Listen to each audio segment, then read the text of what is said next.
after the success of the Atari VCS, Mattel as a toy company looked at this and said, maybe we should consider getting into this business. They started their Mattel Electronics division releasing handheld games. Their handheld football, which was an LED game, was a smash hit. Somebody had the idea that the TI, Texas Instruments calculator chip, could also be used for games. It worked in calculators, we could make a game out of it. That's where those handheld games came from. When I first saw it, I'm like, how is this football? Because the field is only this big. How is this 100 yards? And then, of course, you play it and you realize you have to go multiple times to get a touchdown. But oh man, it was great. The Atari VCS was being sold in toy stores. Mattel did not like giving up shelf space and consumer dollars in toy stores. And I think as much as anything, it's that sense of holding your position, holding market share in the toy industry. That plus the sense that there was a potential here, I think, is what drove the decision. Mattel saw that Atari was making lots of money, hand over fist, making video games, and decided to make their own console, which they called the Intellivision. They had an outside consulting group make a set of initial games for the machine for the playtest. They contracted with a company run by a man named Glenn Hightower to develop the system and develop cartridges for it. So he ran this company, APH Technology Consultants. Mattel found him and contracted him and his company to produce the system and the games. And in 1979, the end of 1979, they test marketed the Intellivision, and then it went full release in 1980. They test marketed the Intellivision video game console in Fresno, California, and it tested out great. And this was late 1980, and that was when the radio ad got put on the radio. I was actually driving home from work one day, and I heard an ad on the radio, and the ad said, "Do you want to work in the exciting world of video games?" And I didn't know whether to look down at the radio or look up to God if I was being talked to it this way. And would you like to help shape the future of this exciting new entertainment medium? At first, they did not believe that I had been programming video games for 9 years. Eventually, they realized I was telling the truth, and I got hired as one of the original 5 in-house programmers at Mattel. So the original 5 team members at Intellivision on day one were Gabriel Baum, who was our manager, Mike Minkoff, John Soule, myself, Rick Levine. The consultants at APH who had been working on the test market games also continued to stay involved, and they also were working on games in parallel to us. But like modern video game companies, Mattel realized they wanted to control the development themselves, and that's why they built an in-house team. If you were a toy designer, or you worked for the toy company, you turned left and you went into what was then a modern office tower. If you turned right, you went down into where we were, except that was a converted warehouse. The entire video game division, we were in a separate building. And at lunchtime, we were allowed to walk down this middle corridor to the lunchroom, and everybody's doors in the toy company, all the doors were closed. And it was like, you're not allowed to go into any of those doors. It was very like, secret, secret, secret. And then we would go and we'd have lunch, and then we'd go back. And one day we're walking down that corridor, and some little motorized car was zooming around. It was like, oh, there's life, there's a toy, but it went through a door and it closed. And so we were outsiders.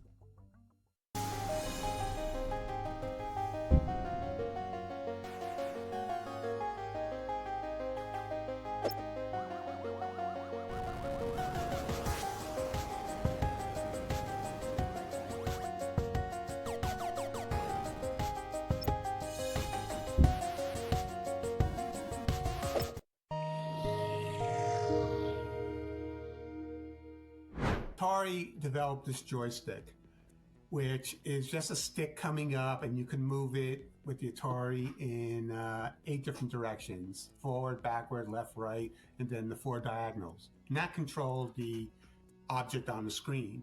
Mattel decided to go better than that. Mattel controller is a rectangle with this disc on the bottom, a round disc, but 12 buttons over it. Anyway, what the disc was, you can press it in any of 16 directions, and that controlled what goes on the screen. If you're used to a joystick, it's difficult to work with. I didn't like the controller. I didn't like the controller. I didn't like it. I mean, a joystick with a button, that feels like a video game. This other one felt like an accounting package. The Intellivision had the bad interface versus the joystick. Things like that were just things you would argue over all the time. It felt maybe even like the games were very soft. They weren't edgy. I'd say visually the Intellivision looked a lot better, but also the 2600, because of its requirement for drawing the screen, meant that every game had to run at 60 frames per second. Like even today we had discussions like, can we get to 60 frames a second? And like every Atari game that exists is 60 frames a second, because if they didn't, they have to hit that or the screen won't draw, you know? So no Atari game has any sort of lag or anything, because they had no option to have lag. How many 2600 games were made? 600 in the original few years of the console? That was possible because the software controlled everything, and in the Intellivision, the hardware did what it could do and nothing else. Out of all the systems I've worked on, the one actually that kind of bested me was the Intellivision, because it's such a unique architecture. The instruction set for the Intellivision was not an 8-bit instruction set. General Instruments made it 10 bits wide. So when we wrote instructions, we had more opportunities, more things we could do in assembly language because it was 10 bits wide. Basically, it just means we had a book with more pages listing the dictionary of what we could do. You hear stories about how some engineers just couldn't quite get the Intellivision to do what they wanted. And the reason some of the games are slower is because that understanding of that architecture is very challenging. So games could run really fast on the Intellivision. You just had to do it a certain way. And most people tried to approach programming the Intellivision like they would the Atari 2600 or an old 8-bit computer. They thought that's the way you should do it. But in fact, the Intellivision has a very specific way you should be creating games for it. So it was made with newer technology. And with that technology, they were capable of making more resolution of backgrounds, more colors, not necessarily better colors, but more sprites. I think they could put 8 sprites on the screen. The Intellivision itself, because they started work on it about 2 years after Atari had started work on the VCS, it had more advanced chips. And so where the Atari was using a 6502 chip, which is a very basic and because of its simplicity, a powerful chip for its time. We were using a GI 1610 chip, which had 16-bit logic in it as opposed to 8-bit. Everybody says, oh, 8-bit, 16-bit. Well, Intellivision was kind of 3 different kinds of bits. We were very confusing. The thing is, once we programmers started doing tricks and making the Atari 2600 do things that it was not supposed to do, we ended up with more sprites than the Intellivision. I did a game called Freeway, and Freeway had 10 moving sprites on the screen. In many cases, a lot of engineers that were on the Atari went to Intellivision and vice versa. And then many engineers that went out to third parties like Activision and whatnot would end up working on multiple platforms. So they'd work on Intellivision and Atari. I mean, I was at a CES one day showing Pitfall, and the Intellivision programming crew came around. I remember just kind of standing behind them, and they were saying, how do you make a swinging vine that would use all 8 of our sprites? There would be nothing left for Pitfall Harry. And so the swinging vine is a trick. It's a programming trick. And without it, Pitfall doesn't exist. All the companies in the Bay Area particularly that were working on Atari and Intellivision games were told not to intermingle, not to hang out with people from the other companies because of company secrets being let loose, and nobody wants anybody to know what anybody else is working on. But occasionally, the programmers would run into each other in the mall, and one of them would say, I finally figured out how you did that thing, you know, or whatever. So there was a little bit of interconnection. But then hearing that they would all get together for beers at people's houses and play the games they're working on with everybody. And so it was like completely opposite of what they were asked to do. But it was a way for them all to keep sane and also to help each other out. Because once everybody was able to share what they had, even though they weren't supposed to, it really helped everybody understand like how they could improve their games and all stuff with all these great designers in the area.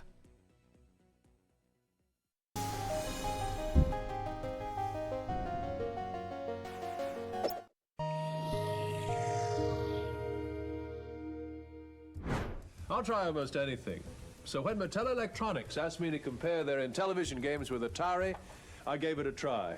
Mattel started making these commercials with George Plimpton, comparing the two systems. He was a writer who was brought in as the spokesperson for Intellivision. He would prop up a 2600 game against an Intellivision game and just ask you, basically ask you to tell the difference. And I think the commercials played that up.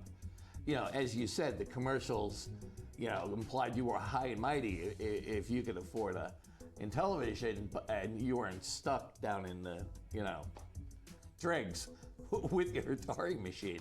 As a generation of kids and adults were told every night on television by our Intellivision ads, it was a clearly superior video game console.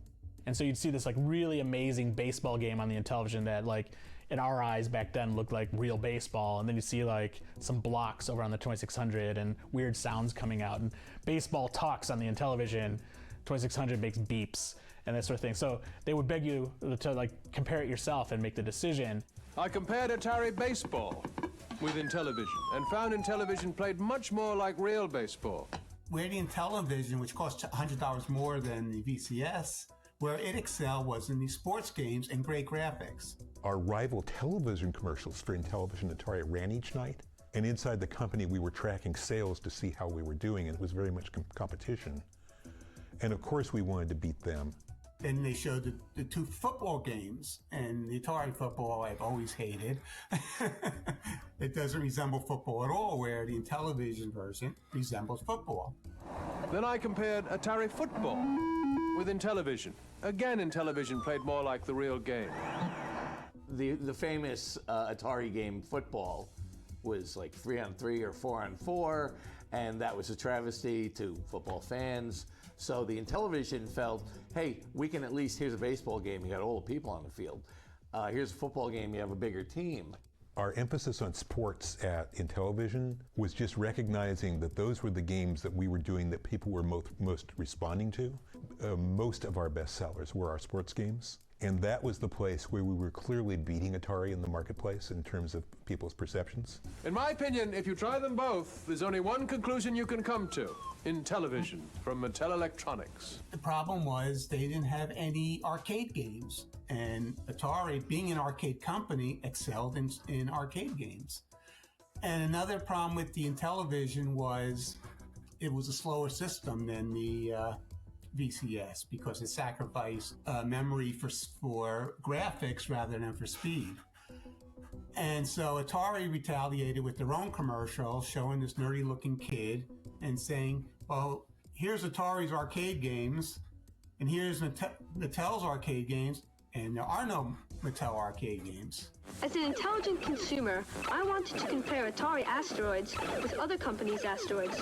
But other companies don't make Asteroids. Atari had coin-op games that had great brands that people already knew, and that they could bring those into their home operation. We didn't have that at Mattel.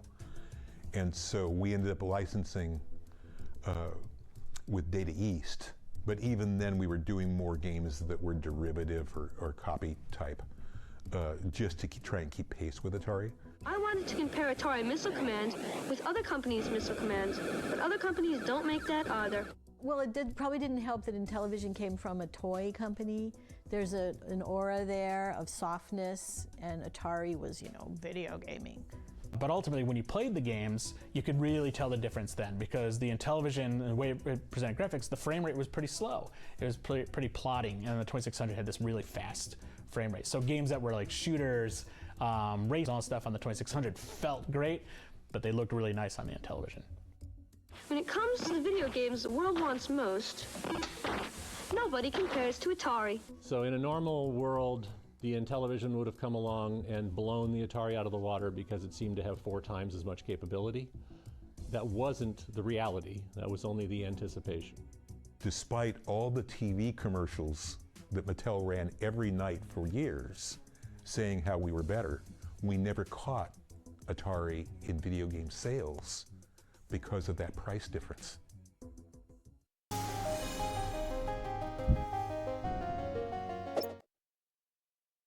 I'll try almost anything. So when Mattel Electronics asked me to compare their Intellivision games with Atari, I gave it a try. I compared Atari baseball with Intellivision and found Intellivision played much more like real baseball. Then I compared Atari football with Intellivision. again Intellivision played more like the real game. In my opinion, if you try them both, there's only one conclusion you can come to. Intellivision from Mattel Electronics.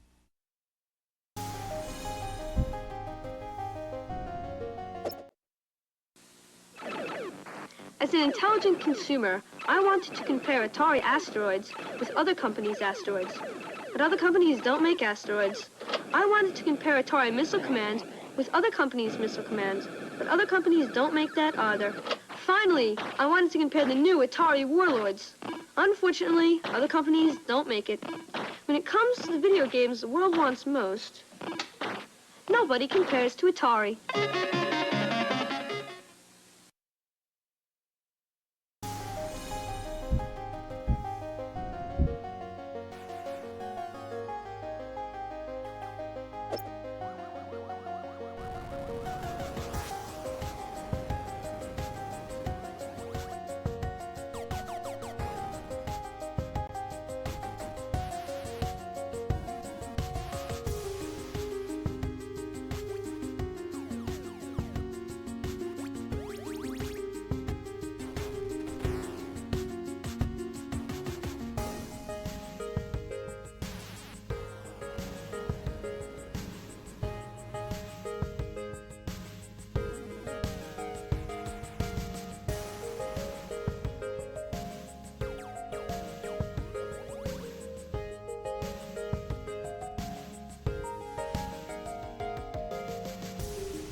Mattel Electronics had no interest in making cartridges for the Atari 2600. What happened was this Glenn Hightower, who made the original cartridges for the Intellivision, he realized he got a bad deal out of it. Whatever games they sold to Mattel, they would get $30,000. Meanwhile, Mattel would turn around and sell like 50,000 copies of the games for a huge amount of money. And so he decided, well, why I should get in on this side. So he had his people reverse engineer the Atari 2600. They started making Atari versions of the Intellivision games. So I remember when we were in the meeting where we were being told we were going to do this as a company, and we weren't asked, we were told. It is hard to join a business that there's already 600 products. Right. And you're going to try to duplicate And make them one of mark. them. Yeah. Yeah. It's pretty hard. Most of the executives there didn't want to do it. They said, why should we sell games for a competing system? Also, they're worried that people will look down on them, like, they're jumping on the bandwagon for another company. And then Hightower convinced them there's 10 million Atari VCSs out there. There's 2 million Intellivisions out there. So instead of selling games just for 2 million consoles, you could sell games for potentially 12 million consoles. And Mattel liked that idea, and that's why they went with it. Once video games really started to take off and become this big boom, we had all of these copycat companies trying to come in from the outside, apart from Atari, Mattel, Activision. And everybody was trying to start a video game company. So you had Games by Apollo, which some investors started up. You had the Quaker Oats video game division. And I say that and people think, oh, Don's joking. No, there really was a Quaker Oats video game division. When you have all that kind of stuff going on and people trying to build games for Intellivision and for Atari, at a certain point, I think both companies decided, I don't know who went first or who influenced, well, we should probably be making games for each other because it's now at the point. We make games. Mattel wants to make Atari games. Everybody has an Atari. We want to sell games. That was what they told us. Atari's everywhere, so let's make games that people will buy because of that. As the teams evolved and kind of subdivided, one of the factors was those who had experience on 6502, which was quite a few of our programmers at that point.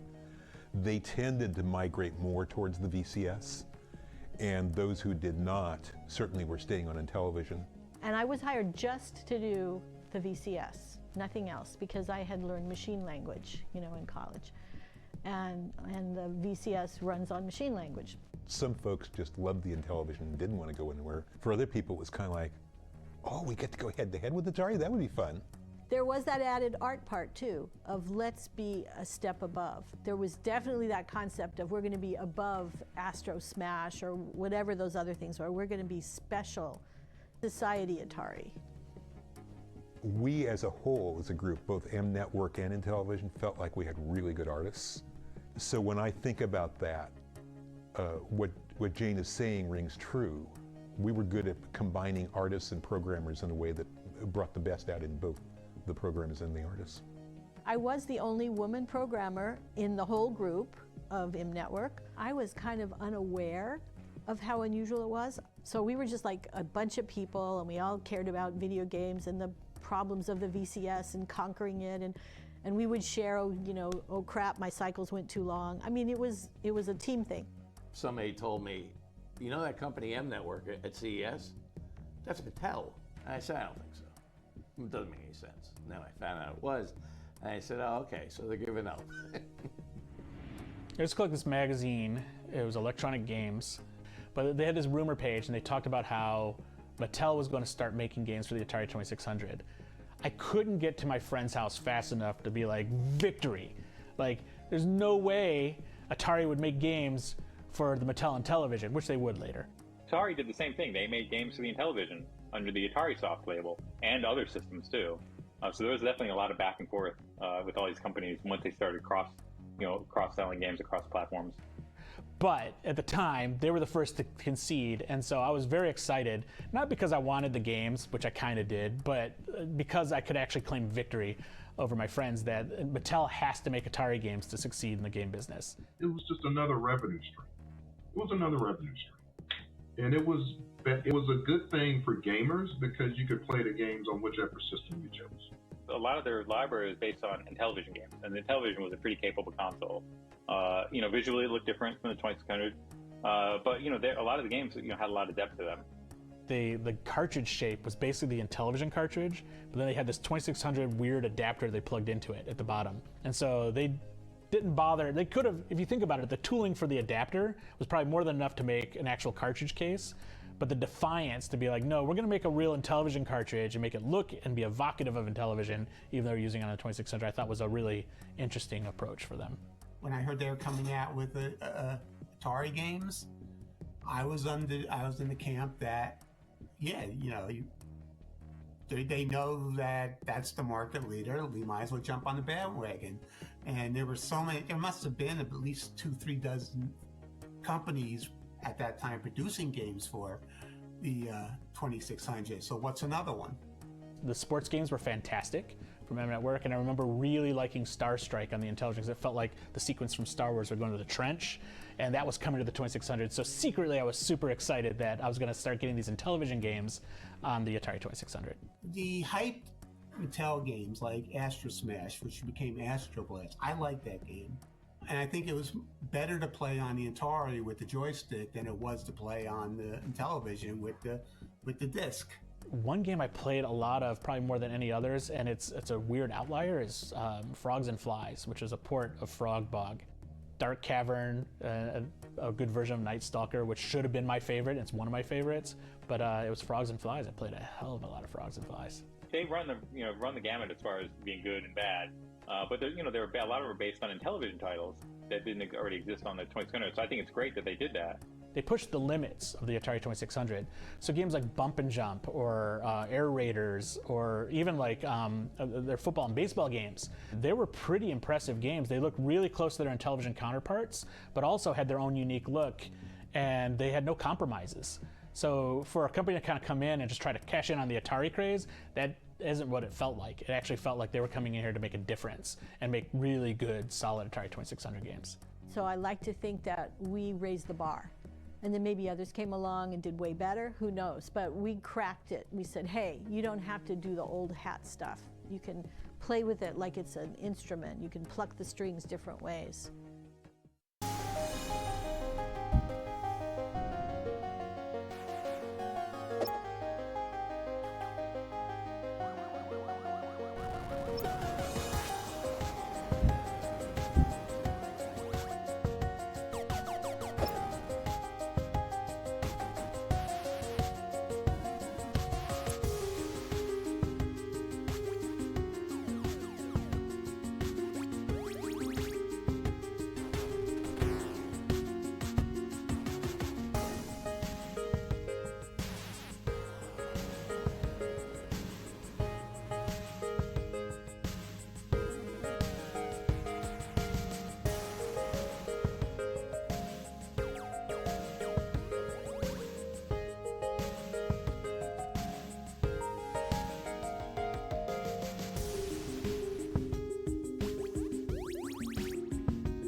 It's been noted over the years that when there are at least 2 and sometimes 3 consoles fighting it out is when the video game business is its healthiest. I think there were only some of the business people for whom it was war. And even though I'm the one who started saying cartridge wars, that was a turn of phrase as a metaphor as opposed to and let's draw blood. But inside the toy industry, they really did think that way. Maybe it was mid-November of '82. And so we do a demo. But the VP of marketing, his fancy suit's in there. The VP turns his head very slowly and he looks at me and he goes, "What you have to understand, young man, is that we are at war. We are at war with Atari," which tells you the attitudes of Mattel. "Every sale that we make takes something away from Atari and gives it to us. And even if I can't sell it now, I can stop somebody from buying an Atari now with this game. And that's why we're putting it on television. And you have to understand that this is a war." I don't know if I can get my eyelids as low as his, but so we got the speech. To Atari, it was a console war. To Mattel's Intellivision, it was a console war. To Activision, it was an opportunity. And as kids, we didn't care at all. You know, I would go over friends' houses to play ColecoVision, and I was amazed. You know, like Donkey Kong was amazing. The controller sucked, but the games were still a blast to play, and we just ignored that. And same thing with Intellivision. Tons of fun games in Intellivision. The controller sucked, but we didn't care. We were having fun playing the games. It's just ironic that there's much less of a console war now, because, I mean, how many different consoles can you play Call of Duty on? All of them? Right. So it doesn't even work that way anymore. But if you wanted to play a particular game, if you wanted to play Plimpton's Baseball or whatever they called it, you had to have the Intellivision. There was no other way. And that certainly did make it a battle. If you go back and you look at the old Intellivision and Atari commercials and how they duel in different ways and sometimes make fun of each other and so on, you see the height of it as far as the public was concerned. It was definitely a console war between the 2 console makers, but we could use any console we wanted, and in fact would occasionally do that. We would say this game would work so much better on the Intellivision, let's put it over on the Intellivision shelf and work on it when we can. So yes, there was a console war, but there were those of us who benefited from it. I mean, Atari was so far ahead in sales, I don't think they really worried about Intel. Maybe at first they did, but they were outselling it. Yes, it was a war, but I think that the money was so heavily on the Atari side that, you know, Mattel was fighting a losing battle out the door. Atari sold about 27.5 million VCSs. But that's between 1977 and 1991. I don't know if that's if the numbers for the Intellivision are from just Mattel Electronics, but their total run was about 3 million. Well, you know, they say that history goes to the victors. As the guy who coined the term console war, I would say actually that Atari won the first console war, because as much as I hate to say it, we never caught Atari in sales. We never sold as many games, we never sold as many consoles. Making money in this business is something that you have to do in order to keep making games. We're driven by passion, we have a love of making games. In the end, console wars are the business part of it. We as game makers never felt like we were at war. We're just trying to build great games that will sell.